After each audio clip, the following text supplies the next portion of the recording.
And I know we have ELL learners, but you can start kind of on the surface and dig deeper by asking even another question on top of that.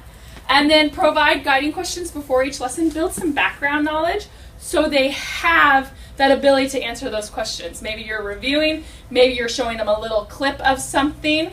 For example, I was reading my kids the first couple weeks of school this story about Buck, and he's a dog sled. So I showed them dog sledding in Alaska so they could have that background knowledge so they could understand.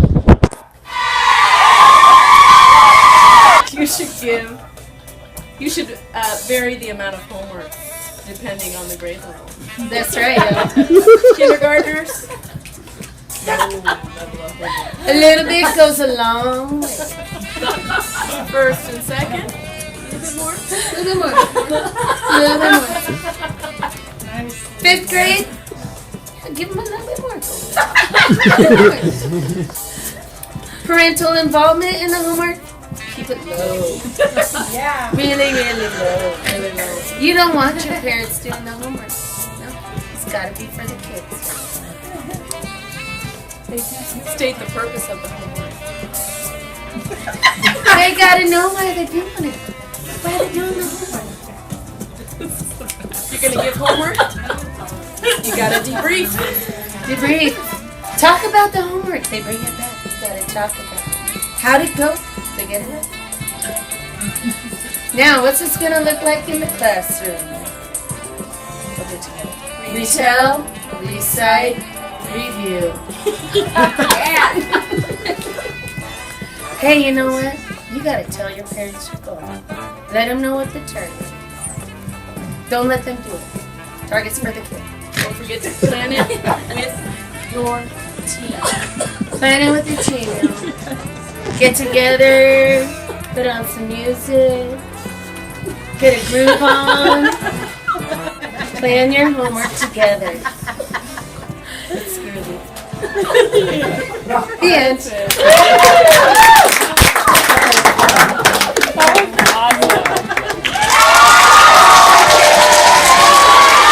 Place wording. So we have K through 5, and I just thought of it from like my point of view especially is, and I mean everybody, we have kids at very different levels.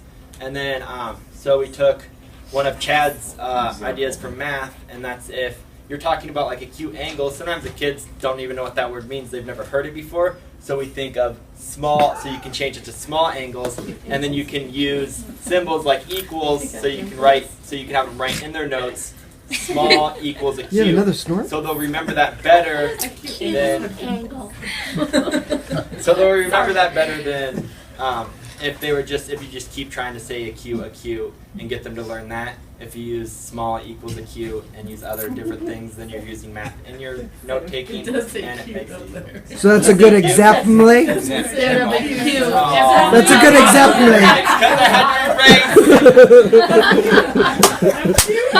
Apparently we didn't proofread. We didn't proofread at all. Alright, and then another thing we talked about was use the most important information. So things that you could teach your kids is different techniques like underlining, bolding, italicizing, color encoding. I do that a lot with my kids. It makes it a lot easier, especially when I use it for when they have to see the same words in a sentence. What it means. You're identifying similarities and differences between, you could do it in basically anything in your classroom. The four related areas are basically how they want you to compare the similarities and differences. So it's comparing, classifying, which would be like just the similarities of something, rather than comparing and contrast, or obviously the differences and similarities. And then metaphors, so using metaphors. And then, what's the fourth one? Analogies. Analogies. So using analogies as well. Who's next? Sorry. No, you're fine. I did shapes and the number of sides. I have my little pattern box here. So they can put the shape in each section or category, and then they can also draw them to practice drawing their shapes as well as sorting them. And they say, like, teach it in steps, have students use graphic organizers, they say guide students along the process. So don't just say, hey, compare these two, compare and find the differences of these two things. Guide them throughout it, and then as they get more practice with it, kind of let go.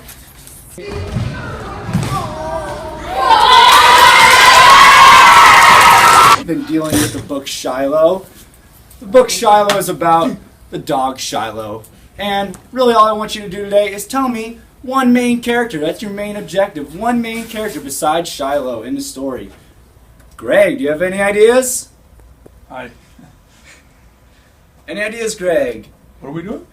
Just tell me one main character from the story Shiloh, besides the dog Shiloh. Oh, Shiloh. Yes. That's about that farmer dude with the tall towers where they put the grain and stuff, you know? Oh, those are silos. Oh. Close, Greg. That's a common misconception, especially for farmers. But we're talking about the dog Shiloh. So let me give you some timely feedback here. Silos are the big grain bins on farms where they put all the grain. Yes, you're right about that. But we're talking about the dog Shiloh. Can you tell me another main character from the story Shiloh? Okay, hold on one second. Oh, How do you spell Shiloh? Please don't use that though.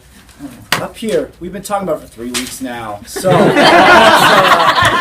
see if we can figure that out. He hasn't used it. S.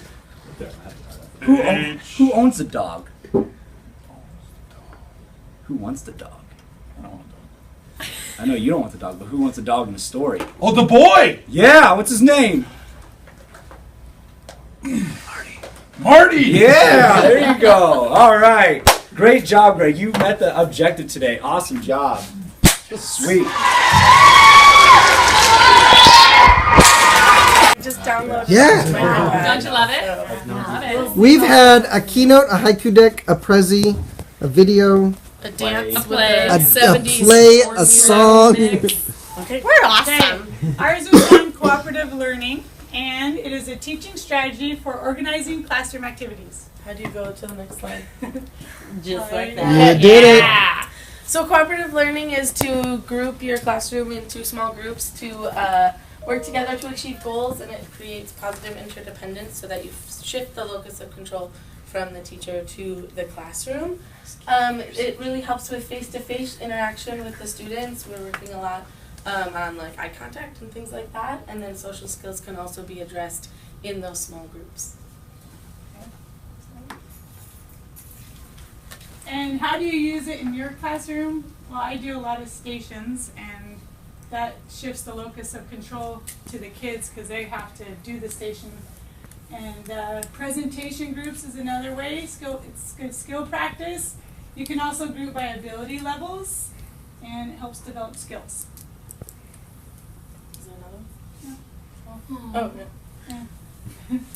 So these are also other ideas to use cooperative learning in your classroom. And we've seen a lot of graphic organizers today, so we found just some other ones to show you, but it's basically ways for kids to understand and remember information other than written. So it could be pictures, could be... Right, so models, physical models, and I think of our ELL kids who maybe have super low language. I have a couple in my class, and other ways that they could show me what they learned other than writing, because English isn't an option for them. So they could build me a model, they could show me a pictograph, or I use these in my class. It was a training from a long time ago, our thinking maps, that and there's just a whole bunch of different ones you can use for depending on what you're teaching. So.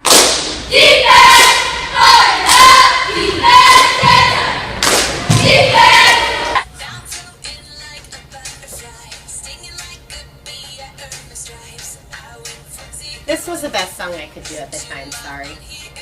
And then I pictured Carl singing it, and that made it better. Oh yeah.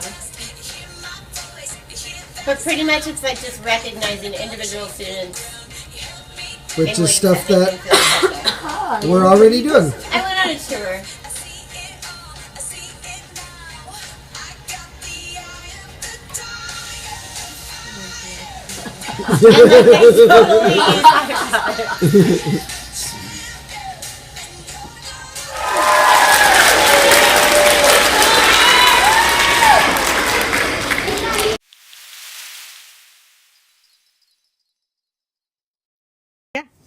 I was given the task to generate and test a hypothesis. So I hypothesize that when I set the dog down, the dog will go running towards the camera woman right here. And we will test it and see. That's my hypothesis.